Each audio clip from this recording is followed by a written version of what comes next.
Roadshow Engagement Book. Just a few minutes ago, and I thought maybe it would be fun to flip through it and see what this is all about. We got this when one Christmas I knew this movie was coming out, and so I bought tickets for my whole family. My sons, who were probably a little young, but they liked it. We've always been movie people and film people, so admittedly my sons probably saw some movies before maybe, some parents would think they're ready, but they turned out fine, so. But anyway, we went and saw The Hateful Eight in theaters in 70 millimeter film, and it had an intermission, and when you went you got this booklet. I feel like maybe there was something else they gave us, but I don't remember. But it was a very exciting and fun experience. I always remember it, so it was very fun, I think, for us. So they presented it in, well, it's a Quentin Tarantino movie, if you're not familiar. The eighth film by Quentin Tarantino. My eldest son and myself, we are pretty big Quentin Tarantino fans. I have been since I saw Pulp Fiction and Reservoir Dogs in the 90s. Even though I think he's a little bit of a quirky dude, but I do love his films. But this was a special engagement in Cinerama, presented in 70 millimeter. And I think that says Ultra Panasonic 70. So he kind of did it like an old-fashioned, movie. So let's see what we have here.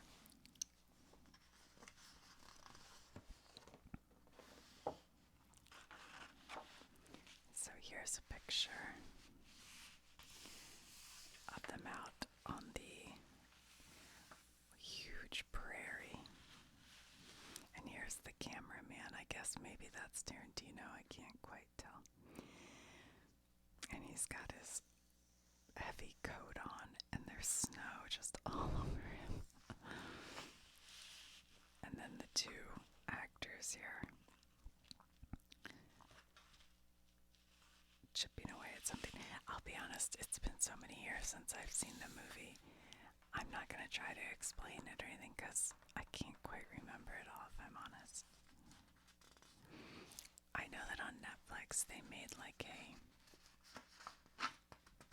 series, like 4-episode series with added scenes, or scenes that have been cut, but they put them back in. And I've been meaning to watch that, I just haven't done it. Okay, the cast of The Hateful Eight. And here is the stagecoach that at the beginning of the movie they're riding in the stagecoach with 1, 2, 3, 4, 5, 6 horses pulling it. So the actors are, and a lot of these actors appear again and again in Quentin Tarantino movies. He kind of has some that he loves to work with, and they keep showing up. So this is Samuel L. Jackson is Major Marquis Warren, a.k.a. the Bounty Hunter. And then they have a quote, and it says, "Bringing guilty men in alive is a good way to get yourself dead." Bringing guilty men in alive is a good way to get yourself dead. And then here is Kurt Russell, and he plays John Ruth, a.k.a. the Hangman. "I want us to work out a signal system of communication. Like when I elbow you real hard in the face, that means shut up."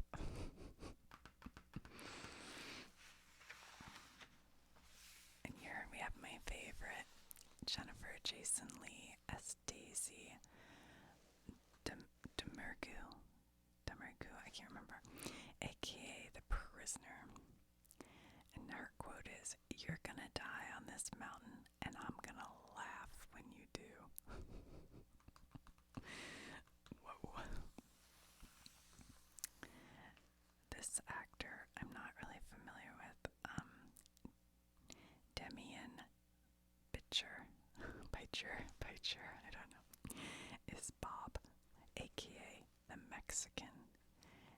his quote is, "Everybody's got a mother. Everybody's got a mother."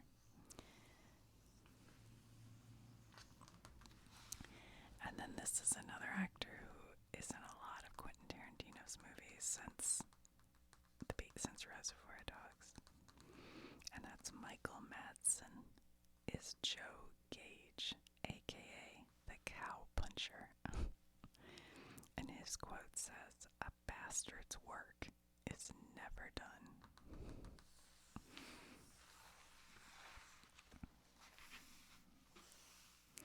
This is an actor who I feel like he appears in shows, and I go, "Oh, it's that guy."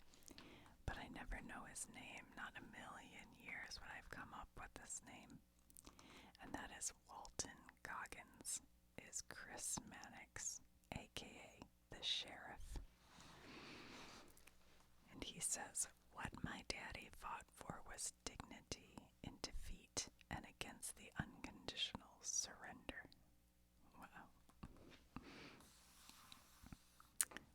Here's another actor who's in a lot. I would say Samuel L. Jackson, Michael Madsen, Tim Roth. They are in probably almost all of, well, not, but a lot of Quentin Tarantino's. I think, I'm trying to think. No, I don't know. Is Kurt Russell? I'm trying to think. Not sure. Anyway, Tim Roth is Oswaldo Mowbray, aka the Little Man. I think he's fun to watch. "Justice delivered without dispassion is always in danger of not being justice." Actually, you know what? I'm getting Tim Roth confused with the other actor who I absolutely love, who's in Inglourious Basterds. He's the German, but he shows up. What is his name? He's the one I was thinking of. So maybe Tim Roth. I don't know. Is Tim Roth in? I can't remember. My memory's not so good, guys, so forgive me. Okay. Bruce Dern. Well, there's an oldie, but a goodie. This is Laura Dern's father, I think, is Confederate General Sandy Smithers, aka the Confederate. "According to the Yankees, it's a free country." Oh. So those are some of the actors. From script to roadshow, The Hateful Eight. Let's just see what they say right at the beginning here. The Hateful Eight made its auspicious debut on April 19th, 2014. I was trying to remember what year, 2014. As a staged reading at downtown Los Angeles' Ace Hotel Theater, the former 1,600-seat movie palace. Quentin Tarantino performed his screenplays, actions, and description lines alongside an ensemble of award-winning Tarantino regulars. Although he intended for the reading to be a standalone event, the overwhelming response inspired Tarantino to immortalize The Hateful Eight on 70mm film for both the shoot and the eventual theatrical release. You know, that just reminded me, I used to work at a movie theater when I was in high school, and back then, most of the movies, they weren't on 70mm, but they were still on film. But since then, everything's been digitalized, so most movies you watch now are digital. But what was interesting about seeing this in 70mm, which means it was a super giant screen and film, was the little, like, if dust gets on the film or anything, you see it, and the little, like, flashing of sort of light and dust and, like, dark and light flashes. And because it was snow, it was all white snow, you could really see it in the snow when it was playing. And it's like you kind of forget about that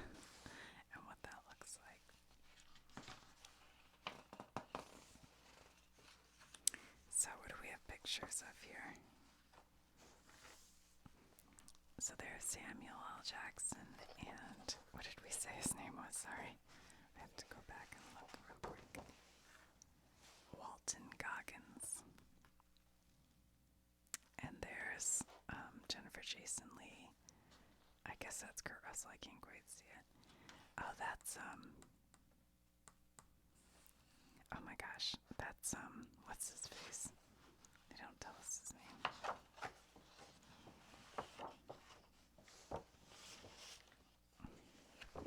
What's his name, you guys? It starts with a C.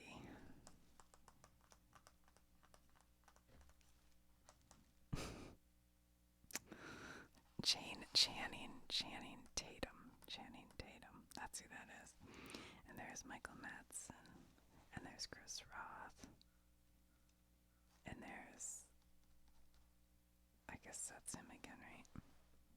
Whose name is constantly gonna Walton Goggins. And there's the coffee that ends up being an important thing.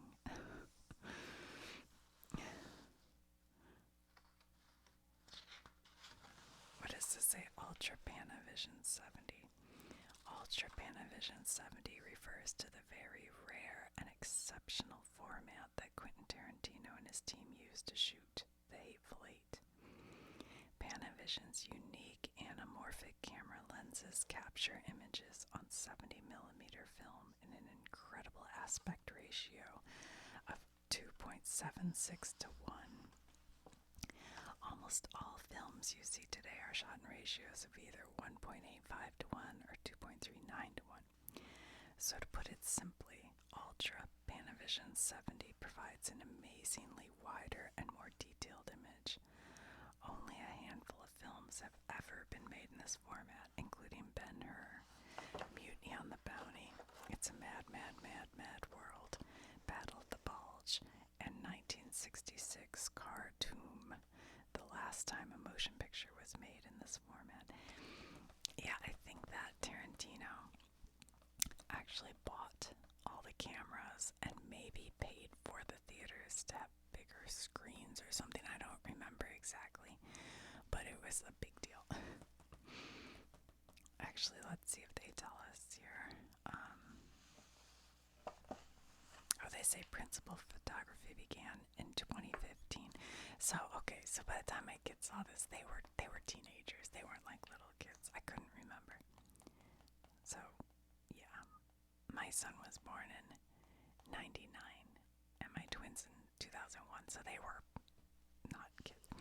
Upon completion of shooting, Tarantino turned to the legendary maestro, Academy Award-winning composer Ennio Marchone, I don't know, who has written music for several of the finest westerns ever made: The Good, the Bad, and the Ugly, Once Upon a Time in the West, as well as The Untouchables, Days of Heaven, Cinema Paradiso, and The Mission. The Hateful Eight becomes the first western Morricone has composed music for in 40 years. He may have won an Academy Award, I can't remember now. Okay, let's see what's on the next page. Oh, wow. It's like a full poster.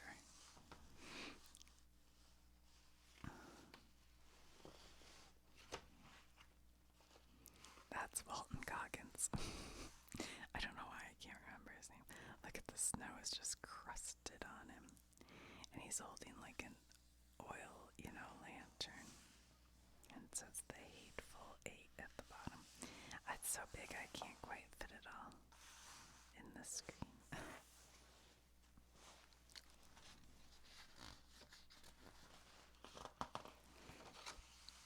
Okay, here's some more pictures.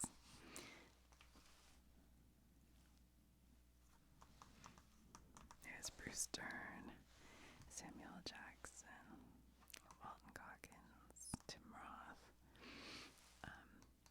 Jennifer Jason Leigh. Is that the Mexican? I think so. That's his name. I'm not just saying that.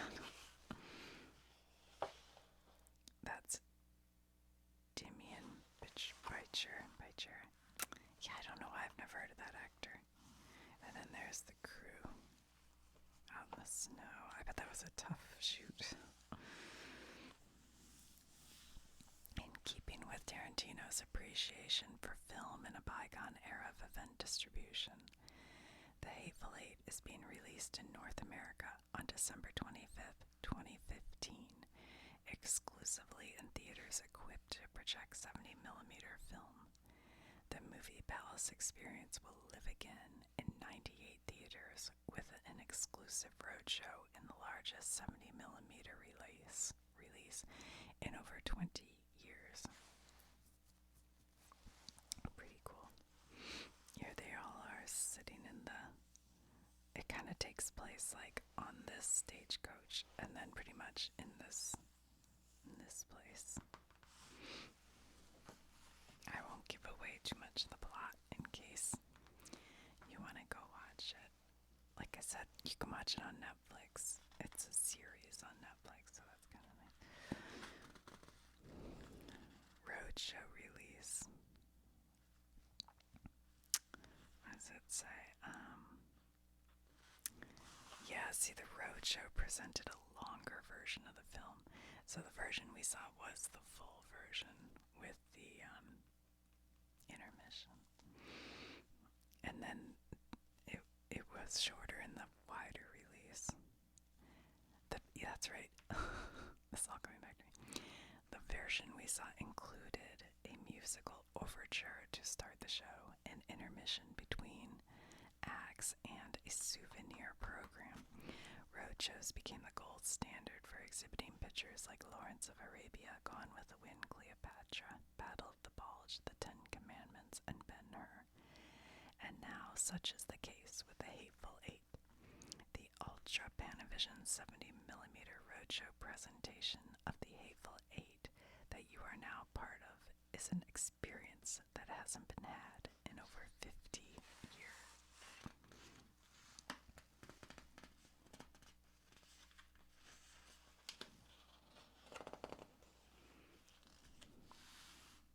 There they are with the, what do you call that? I don't know. I want to say boom, but that doesn't sound right. Anyway, they're capturing this moment out in the snow.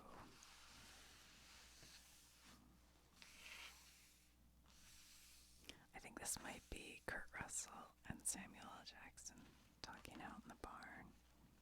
I mean, look at that. It's really cool looking.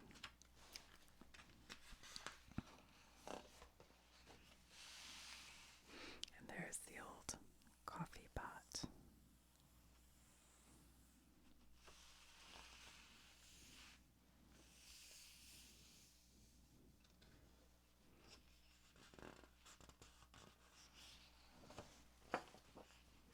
This shows all the cities where it played. The 2015 Roadshow. Albuquerque, New Mexico, Atlanta, Georgia, Austin, Texas, Baltimore, Maryland, Birmingham, Alabama, Boston, Massachusetts, Charlotte, North Carolina, Chicago, Illinois, Cleveland, Ohio, Dallas, Texas, Denver, Colorado, Detroit, Michigan, Houston, Texas, Kansas City, Missouri, Knoxville, Tennessee, Las Vegas, Nevada, Los Angeles, California, Miami, Florida, Milwaukee, Wisconsin, Minneapolis, Minnesota, Montreal, Canada, Nashville, Tennessee, New Orleans, Louisiana, New York City, New York, Oakland, California, Oklahoma City, Oklahoma, Orlando, Florida, Philadelphia, Pennsylvania, Pittsburgh, Pennsylvania, Phoenix, Arizona, Portland, Oregon, Providence, Rhode Island, Raleigh, North Carolina, Sacramento, California, San Antonio, Texas, San Diego, California, San Francisco, California, San Jose, California, Santa Barbara, California, Seattle, Washington, St. Louis, Missouri, Tampa, Florida, Toronto, Canada, Vancouver, Canada, Washington, D.C., West Palm Beach, Florida.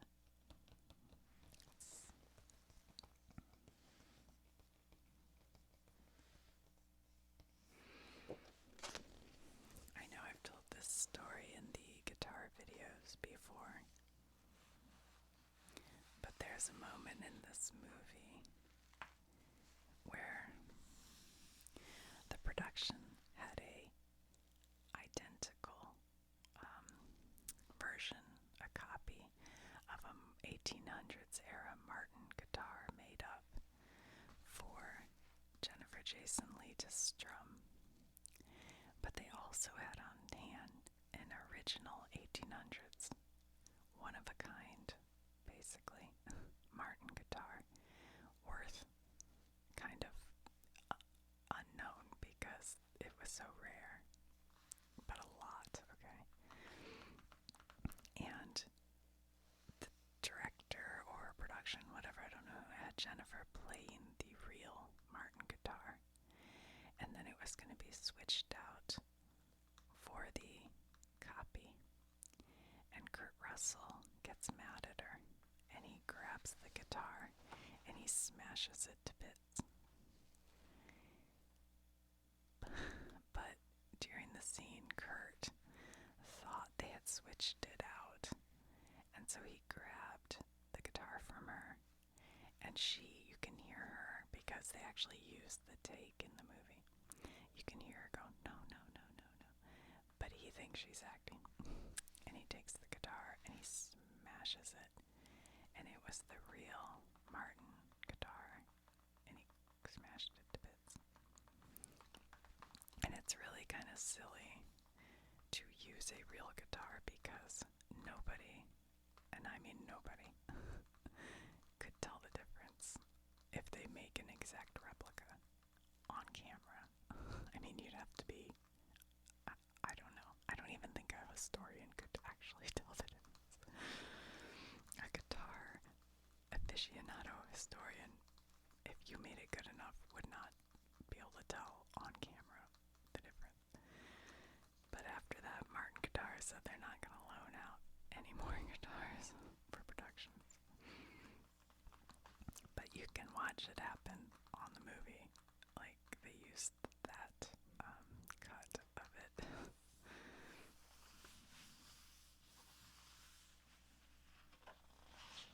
So let me know, like, what's your favorite Quentin Tarantino movie? I think maybe my favorite might be Inglourious Basterds. Yeah, it might be. I just really enjoy that one. But some of them I